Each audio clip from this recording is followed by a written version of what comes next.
Okay, we ran out of time right at the end of question 3. First term is 200 newtons, second term is 313.92 for a grand total of 513.92. All right, number 4. A crate is being accelerated along a horizontal surface at a rate of 2 meters per second squared. So AX, 2 meters per second squared, by a force of 200 newtons. F equals 200 newtons, applied parallel to the surface. Fg will be going down, Fn going up, friction acting backward. If the coefficient of friction between the surface and the crate is 0.2, must be a 2 theme, what is the mass? Okay, so start exactly the same way we always do. Sum of the forces in the y direction equals MAY, and it is not moving in the y. So Fn minus Fg equals 0. So Fn equals Fg equals mg, but we cannot find it because we don't know the mass. So go to sum of the forces in the x equal to max, and in the x direction there's F minus friction equal to max. So it's F minus mu Fn is equal to max. But Fn is just mg.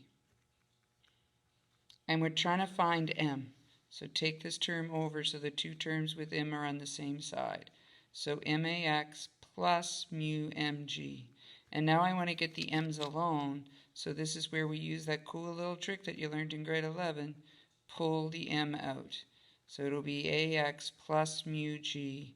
And now to solve for m, I'm just going to go, oh, I guess I could move it this way. I'm going to solve for m by dividing by the bracket. So it'll be f over ax plus mu g. So then m will equal, F was 200 newtons, A was 2 meters per second squared, mu was 0.2, G is 9.81 meters per second squared. So m will equal 1.93, so it's almost 4, so it's going to be like 50 point, I have to look, 50.48 kilograms for your mass. Okay, remember those? All right, next, number 5. If the coefficient of kinetic friction between a 35 kilogram crate and the floor, just need to find the edge of the paper. So, oops, here's my crate. So it says the coefficient, I think, was 0.35. No, it's the 35 kilogram crate. Sorry, I knew there was a 3.5 there somewhere. And the coefficient is 0.3. What is the horizontal force required to move the crate at a steady speed? Okay, so there's an F going this way, an Fg, an Fn, and a friction. So for part A, sum of the forces in the y will be 0. So Fn minus Fg will equal 0. So Fn will equal Fg will equal mg. Again, I wouldn't find it. And now we go to sum of the forces in the x. And it says a steady speed. And a steady speed means ax is 0. So it'll be F minus friction equals 0, which means F equals friction equals mu Fn. So F then equals mu mg. So mu, we were told, was 0.3. M was 35 kilograms.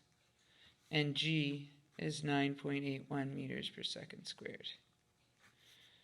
Do the math, and you should get a force of 10, too bad I can't see, 3.005. I couldn't tell if that was a 3 or an 8. There we go. Okay, that's part A. Part B then says, what horizontal force is required if you want the object to accelerate at a rate of 2.5 meters per second squared. So in part B, A is 2.5 meters per second squared. So the Fn part doesn't change. It's just now when you do the sum of the forces in the x, Ax isn't 0. So it'll be F minus friction is equal to Max. So F will equal Max. Take your friction over. So plus mu Fn, actually, which we just found up there. So F will equal M, which is 35 kilograms, times 2.5 meters per second squared, and then plus 0.3 times 35 kilograms times 9.81. So we know this second term is 103.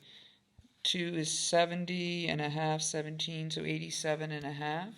So you're going to get 190.505 maybe newtons. Because it was 3, yeah. All right, number 6 says a force of 40 newtons is required to start. Okay, so we have an object to start a 5 kilogram box. A force of 40 newtons. So this is my F. Fg will be going down. Fn will be going up.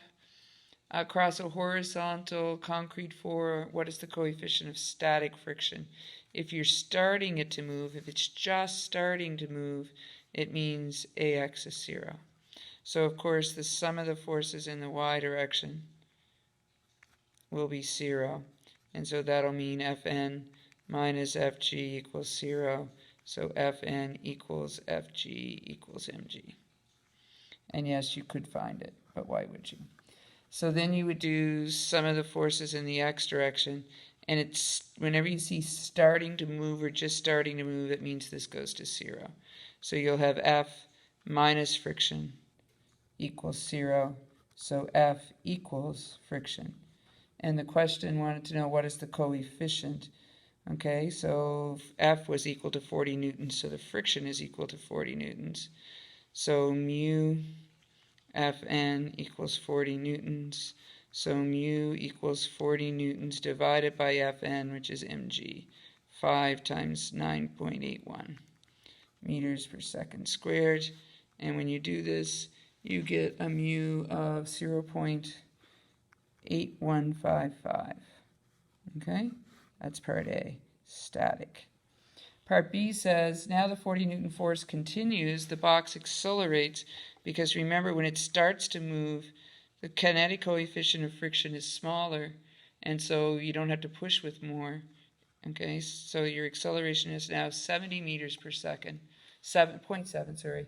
What is the coefficient of kinetic friction? So again, you do some of the forces in the x because the y hasn't changed. So in the x direction, it's F minus friction is equal to Max. I would take my F over here, my friction over. So it would be F minus Max equals mu Fn divided by Fn. So mu equals F minus Max over Fn, or mg. Fill in your numbers. I'm going to run out of time? I'm okay. So 40 newtons minus 5 kilograms times 0.7, so that should be 3.5. So on the top should be 36.5, and on the bottom 5 kilograms times 9.81 meters per second squared. So 4.905 on the bottom, and you have, what did I say, 3.6 on the top, so you should get 0.744, and that might be a 1. It is, for your kinetic coefficient. Okay, so that's it for your homework, but there's more to keep going. But first I want to talk about another type that we did, a problem that we did last year with forces. Next video.